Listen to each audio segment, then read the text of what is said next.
I'm going to hand it over to Janet to start us up. Janet Meachin is a board director of our board of directors, one of 9, and we have three other board of directors here: Kathy Hunt, Bob Sullivan, and Jamie Ross.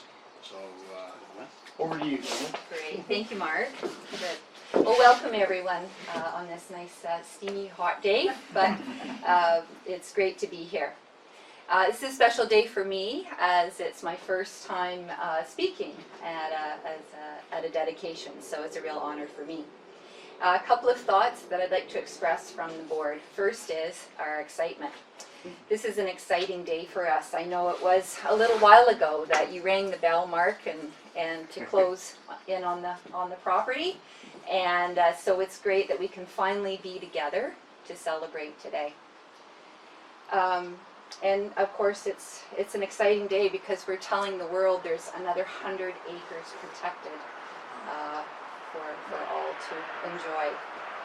And the property, the Nicholson property in and of itself, it's a great thing to celebrate, but when you look at this map and we think about it joining other properties, creating a corridor of properties, then we can see how the gift becomes magnified. And so today we want to thank as well the donations from the Corridor campaign by all our sponsors. When I taught grade 4, I would tell students, we'd play a game, and we'd know that the 4 important pieces of habitat are food, water, shelter, and space. And I think that the Corridor campaign really speaks to that. The space is needed, and just as we were getting ready here, people were talking about bobcats being sighted, and it's those creatures that need the space, and so we see the value of this kind of a gift. So along with excitement, we feel gratitude. Of course, the property is remote, and it's designated high priority, which means that it's important for species who need its protection. I've been reading lately a book, Braiding Sweetgrass. I'm not sure if any of you have picked it up, but Robin talks about her little homestead where she lives, and she's doing maple syrup with her kids, and one day sitting under the shade of these 200-year-old maple trees, and she says, I realized that those first homesteaders were not the beneficiaries of that shade. They could not have imagined me many generations later, and yet I live in the gift of their care. And I think that's how I kind of feel about a day like today, and about a gift of our property. It's a gift that will be enjoyed generations to come. Gary, I think you chose to honor your family with this donation, but it also moves forward for generations to come. So we thank you for that, and to the Corridor campaign sponsors, we say miigwech, merci, thank you very much, and to the Nicholson family and friends, thank you as well. Mark, I'll turn it over to you.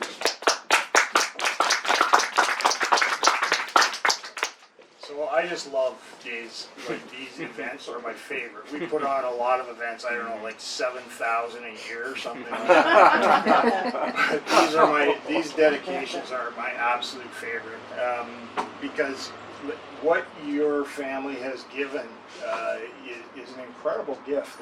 Not only have you taken care of the property for, how many years did you say, Gary? Since the 1700s has been in your family? No, the farm. The farm has Yeah. that particular piece of property. I'll explain it all when I do my speech. Okay. But the property on the river is old as it ever was. Yeah. It's an old But better it- one.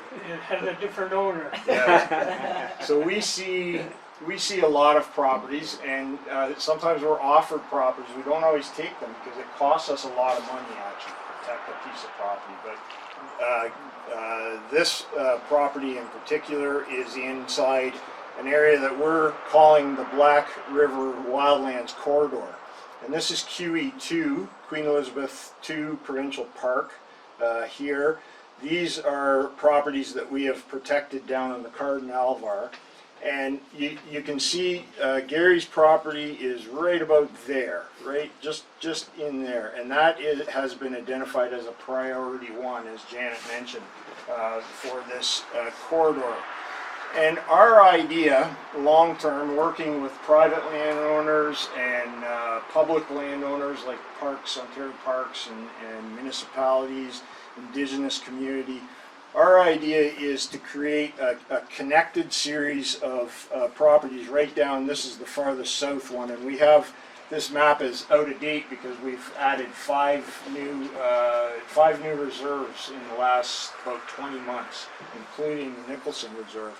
And so we've added some in this area, and what we would like to do is eventually have a corridor that runs right through here, so that wildlife can move, and of course people can enjoy it too.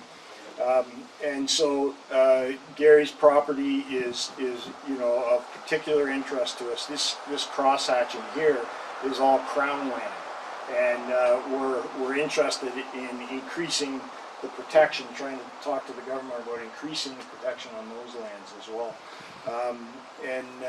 I thought Janet did a very eloquent job of describing the importance of these lands for all of us, right? So I personally am really, really grateful. It's been a pleasure to work with you, Gary, and Janet, Stu, and very, very grateful for your generosity. I think it's an amazing gift. So.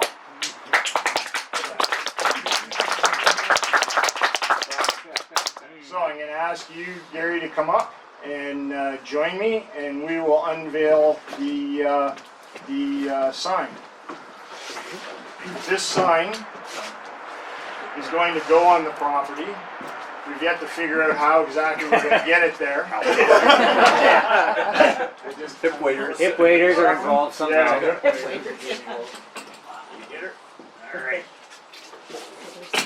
All right, you ready? All right, 1, 2, 3. Whatever you want it.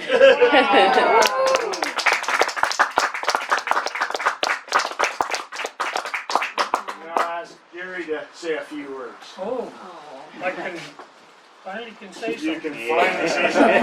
You want a chair? I maybe have one to steady myself on, or get over here with my back against the wall. I'm sure we're not very formal. Well, anyway, I'd like to welcome everybody that came today, and to thank the Conservancy for providing this venue. I would like to thank my family for their support in making this happen. It's my son Brian and his wife Grace, and my son Blaine, and the rest of his family are working all over Ontario.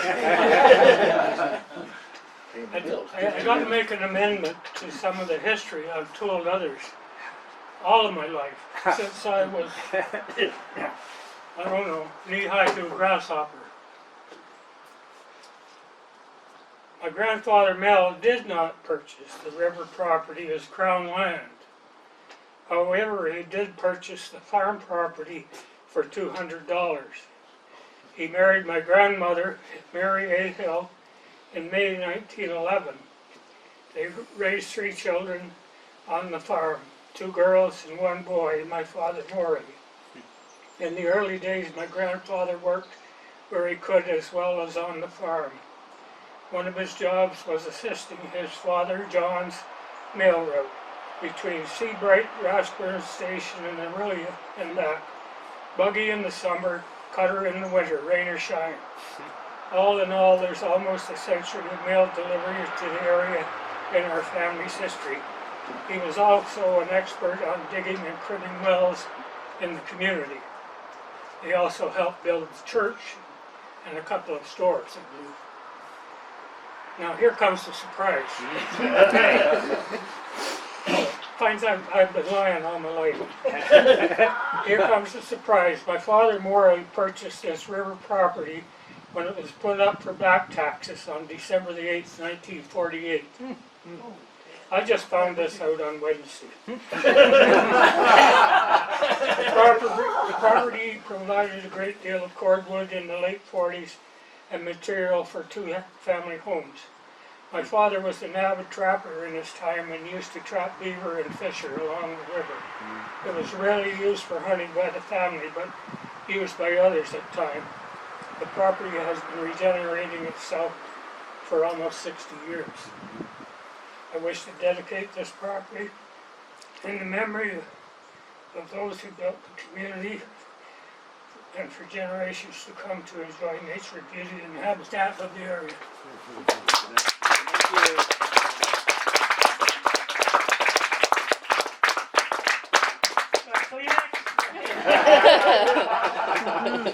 Thanks, Gary. Sunglasses here. That was wonderful. Thank you very much. We should also recognize the 2 of the foundations that helped us. One is the McLean Foundation, and the other one is Ganawena Meshkiki, and that's the Eastern Georgian Bay Initiative based out of Henvey Inlet up in Georgian Bay, and that band is very interested in this area as well. So very thanks to them.